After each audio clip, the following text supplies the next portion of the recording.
Os batistas, curiosidade bíblica para vocês, os batistas, nossos irmãos batistas, a Assembleia de Deus saiu dos batistas, tá, irmãos?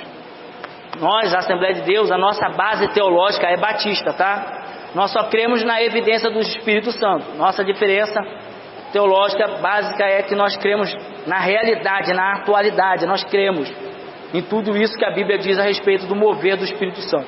Os nossos irmãos batistas dizem que o livro de João é o melhor para evangelizar. Os batistas dizem que se você quiser evangelizar uma pessoa, seria interessante você dar um livrinho de João. Tanto que a Sociedade Bíblica do Brasil imprime só o livro de João separado, porque a Sociedade Bíblica do Brasil majoritariamente pertence à Igreja Batista, né? A maioria, de todas as denominações que tem dentro da Sociedade Bíblica do Brasil trabalhando, tem assembleano, presbiteriano, tem adventista do sétimo dia, tem católicos, carismáticos. A maior parte, 50% da direção da Sociedade Bíblica do Brasil e da Sociedade Bíblica Unidas, que é dos Estados Unidos, são batistas. Então na ideia deles, o livro de João é um ótimo livro para evangelização. Isso é uma curiosidade que vocês devem saber por causa de missões, né? Os batistas fazem missões, né, geralmente com livretinhos. Eles gostam muito de usar o Evangelho de João para evangelizar. Curiosidade bíblica, tá? Aprendam isso, guardem, tá? Comentem, leiam, vê se realmente bate, se é para alguém que nunca conheceu Jesus, nunca ouviu falar do Evangelho, se realmente é interessante ensinar a pessoa, incentivá-la a começar a ler o livro de João. Mas isso é com você. Então estamos diante da postura que fala sobre o Evangelho de João, irmãos. Esse evangelho é para ser lido, você sabia? Que esse evangelho é para ser lido e tem coisas muito sérias dentro dele. Tem advertências, tem ameaças, tem coisas que vão atrapalhar muito o crente a entrar no céu. Fala de frutos, fala de obras, fala da obra de Deus. Eu fico indignado, irmãos.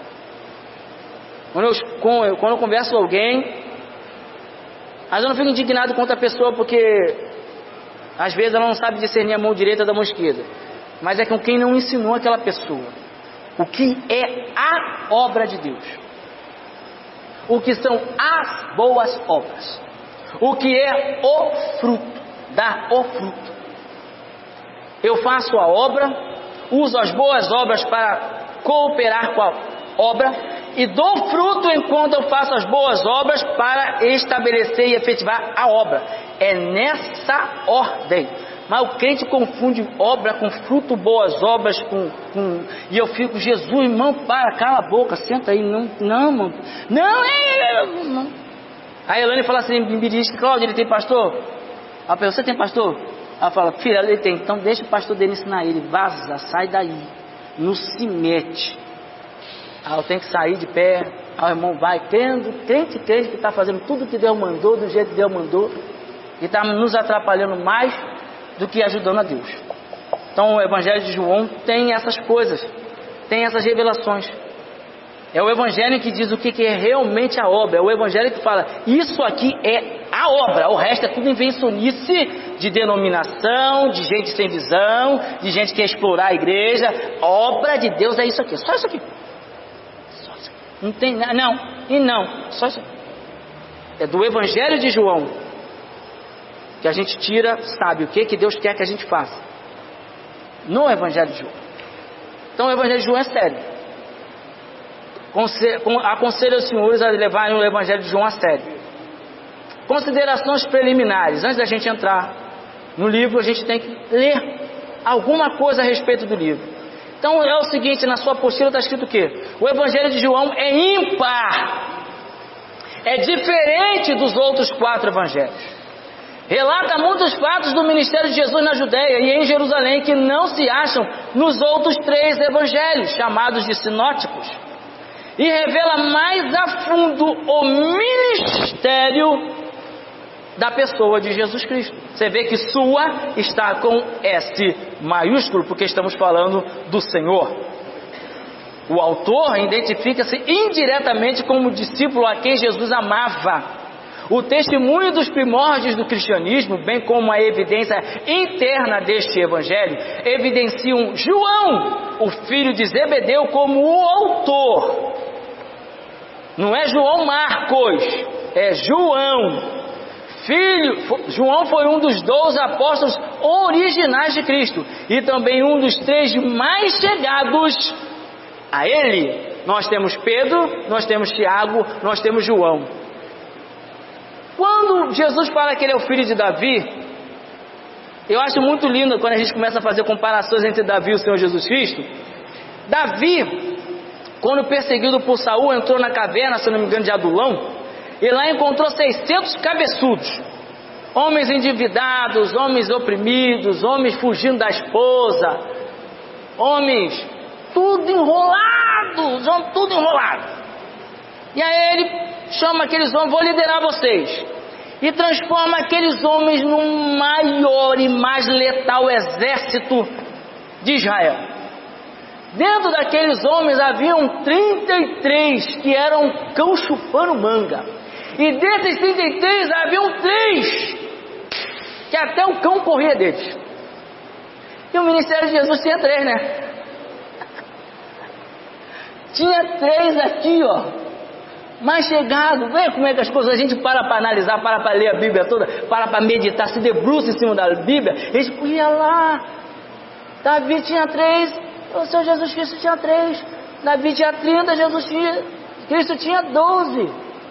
A gente começa a comparar os ministérios, ok? Guarde isso na sua cabeça. Quando você for pregar, né, já te deu uma dica, né? Os 3 valentes de Davi, os 3 valentes de Jesus. Já dá para fazer uma pregação já, né, irmão Fernando? Já dá para a gente fazer uma mensagem aí.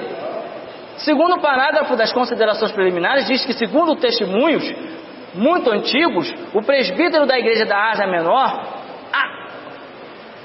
os presbíteros da igreja da Ásia Menor pediram ao venerável ancião e apóstolo João, residente nessa época em Éfeso, que escrevesse este evangelho espiritual para contestar e refutar uma perigosa heresia concernente à natureza, pessoa e deidade de Jesus, propagada por certos judeus de nome Cerinto. O Evangelho segundo João continua sendo para a igreja uma grandiosa exposição teológica da verdade, como a temos personalizada em Jesus Cristo. Então você, quando começa a ler o Evangelho de João, você tem que entender que ele foi escrito para refutar mentiras, para refutar heresias. Havia um movimento, um monte de gente entrando, e até hoje no nosso meio tem uma meia dúzia de movimentos esquisitos. Tem uma teologia que diz que Jesus só se tornou Cristo depois do batismo. Tem gente que diz que Jesus só se tornou Cristo depois que ele ressuscitou. Aí eu fico, meu Deus do céu, tem cada movimento, cada entendimento no nosso meio. Tem agora os defensores de Yeshua, que dizem que Deus só ouve oração se a gente falar os nomes no original. Estamos estudando então o Evangelho, né, de Yonanans, eu não sei nem pronunciar o nome de João em hebraico, Yohanan. Aí eu não sei falar direito do português, mas a gente dá uma aula para vocês e fala: não, porque Yeshua, segundo Yohanana, porque segundo, não dá nem para falar em português direito. Aí tem lá, eu tenho um papo, a doutrina deles toda, Deus tem misericórdia de mim, me manda essas doutrinas todas, tem um papo, assim, lê a doutrina deles toda, todo o entendimento deles, né? Então, irmão, tem sempre alguém querendo mudar o texto, sempre alguém querendo fazer heresia, né? E a gente tem que tomar um cuidado. Então o livro de João foi escrito para isso. Tinha uma heresia e as pessoas não conseguiam entender como é que Jesus é Deus. Hoje em dia os crentes não conseguem entender que Jesus é Deus. E eu vou dar aula, né? Quando eu der aula de teologia sistemática, eu vou falar sobre a divindade, né, do Pai, do Filho e do Espírito Santo. Como a gente consegue provar a Santíssima Trindade, né? Tem lá, a gente tem que provar, porque muita gente pensa: como é que um mesmo Deus, Renato Russo, e esse mesmo Deus ao mesmo tempo é 3, esse mesmo Deus foi morto por vocês, né? Renato Russo já cantava em índios, debochando como é que um mesmo Deus é 3, né? Então a gente tem que ter um conhecimento, né? Então você vê, estou dando aula pro irmão Samuel de apologética, né? Comecei semana retrasada, defesa da fé. né? E aqui nessas considerações preliminares eu descubro que João, o Evangelho de João foi escrito na defesa da fé. Então o Evangelho de João é um evangelho apologético, que foi escrito em meio à heresia, estava entrando e João escreveu para tirar a heresia. Isso é apologética. Eu tenho 2 Bíblias de estudo a respeito disso. Precisamos defender a pureza da nossa fé, a pureza do Evangelho. Eu trouxe as 2 Bíblias aqui, já apresentei, e agora estou dando a lição, a teologia da apologética. O que é? Defender a pureza da nossa fé, não deixar essas coisas entrarem e corromperem aquilo que foi pago um preço tão alto para chegar até nós. Ok? Então o Evangelho de João foi escrito com essa finalidade. As cartas também de João também foram escritas com essas finalidades, né? De combater algumas heresiazinhas que estavam entrando na igreja. Termino em propósito, semana que vem a gente pega a visão panorâmica em diante. Então qual é o propósito então desse livro? Para que esse livro foi escrito? Segundo a Bíblia de Estudo Pentecostal, segundo as Assembleias de Deus da Convenção Geral, segundo a CPAD, a Casa Publicadora das Assembleias de Deus. Qual foi o propósito de João escrever esse livro? João deixa claro o propósito do seu Evangelho.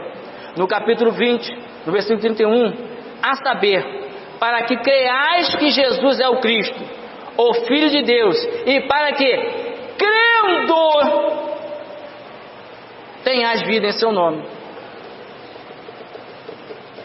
Eu creio como? Eu creio como? Como é que você crê em Jesus? Você crê em como? Está aqui. Crê como? Jesus aqui em João capítulo 7 ele fala, tem que crer em mim conforme eu quero que creia, não é conforme a gente quer crer. Alguns manuscritos gregos desse evangelho apresentam nesta passagem formas verbais distintas para crer. Uns contêm um ariosto subjuntivo, para que comecem a crer. Outros contêm os presentes do subjuntivo, para que continuem crendo. No primeiro caso, João teria escrito para convencer os incrédulos a crer em Jesus Cristo e serem salvos.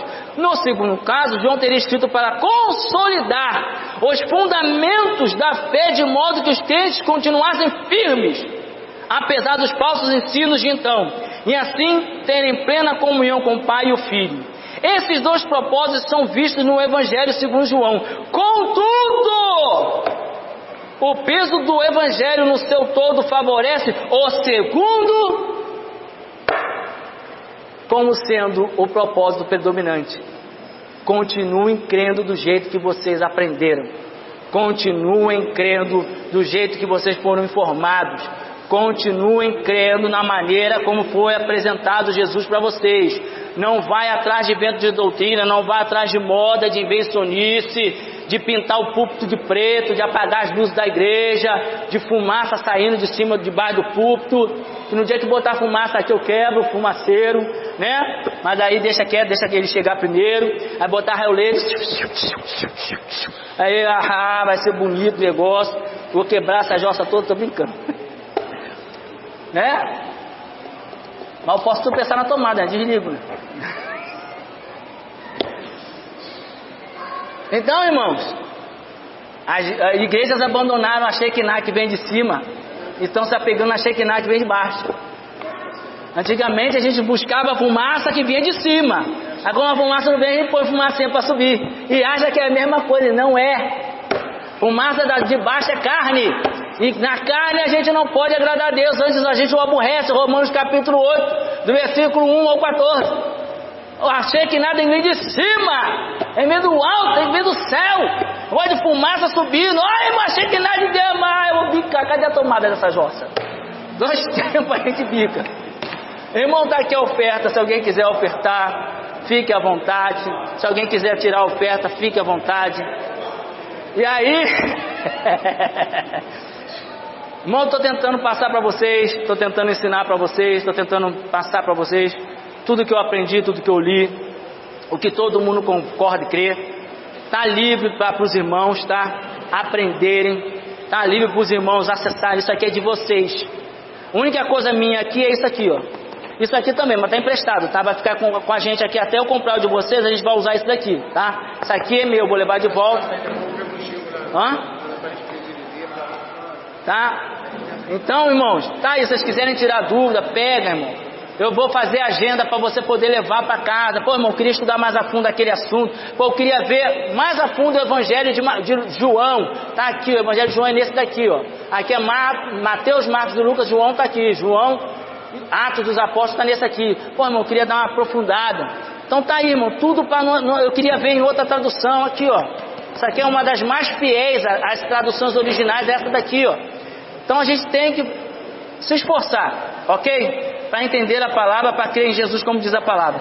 Não tendo mais nada para dizer para os irmãos, nos coloquemos de pé quem puder. Vamos orar entregando essa escola dominical na mão do Senhor. E que Ele nos dê graça para escutar essa lição de novo em casa, para ler a apostila em casa. Faça um culto doméstico, irmão. Tem gente que tem vergonha de fazer culto doméstico. Faz o culto doméstico, irmão. Canta hino da harpa em casa. Estuda a apostila em casa. Debate em casa, irmão. Faz a obra do Senhor em casa aí. Convida os vizinhos. Vizinhos, vão lá em casa estudar a palavra. Estou com a apostila boa lá em casa. Faz alguma coisa aí. Se mexe aí, irmão. Tá aí o material para a gente evangelizar, para a gente ensinar, para a gente discipular. Tá aqui, ó. Tá os áudios aí, eu tenho gravado os áudios. Ouve um áudio, faz as suas anotações, faz algumas apontações e abençoa a vida de alguém, ministra sobre a vida de alguém, edifica a vida de alguém. Pai, em nome do Senhor Jesus, te damos graça por tudo que o Senhor fez através de nós e por nós nesta manhã. Manhã de culto, de louvor, de adoração, de aprendizado da Tua Palavra. Pai, ajuda os Teus filhos, os meus irmãos a confirmarem tudo que eu estou dizendo na Palavra, Senhor. Ajuda o Teu povo a buscar na internet. Eu não aconselho ir na internet, porque a gente tem material de qualidade aqui. Mas, ó Pai, ajuda o Teu povo a buscar, a procurar saber mais a fundo tudo que nós temos falado e ensinado aqui na Tua casa. Nos leve em paz e segurança, nos dá um final de tarde abençoado, próximo, bem-sucedido, nos dá um domingo abençoado, uma semana também eficaz e de sucesso. Pai, dá ordem aos Teus anjos a nosso respeito para nos segurar com as Suas poderosas mãos, para que não tropecemos com o nosso pé em pedra, a fim de que 1000 continuem caindo ao nosso lado, 10.000 à nossa direita, mal nenhum nos suceda, praga alguma, convite nenhum, variante nenhuma, Senhor, chega à nossa tenda, Senhor. Pai, que os Teus anjos manietem o valente e a corja dele, o bando dele todinho fique manietado, para que possamos ir e vir em paz e segurança. Assim faça a favor dos nossos parentes familiares, assim faça a favor dos nossos irmãos que não puderam vir hoje, assim faça a favor dos nossos irmãos que estão fracos, cansados, abatidos, doentes em casa, e os que não querem mais fazer parte desse corpo, Pai. Abençoa todos igualmente, na fé de que o Senhor é e pode infinitamente mais além do que estamos pedindo. Já te damos graças pela certeza da vitória, em nome do Senhor Jesus, amém, e graças a Deus. Está terminado. Um obreiro aqui para me ajudar a assinar aqui, anotar a oferta, pelo amor de nome do Senhor Jesus Cristo.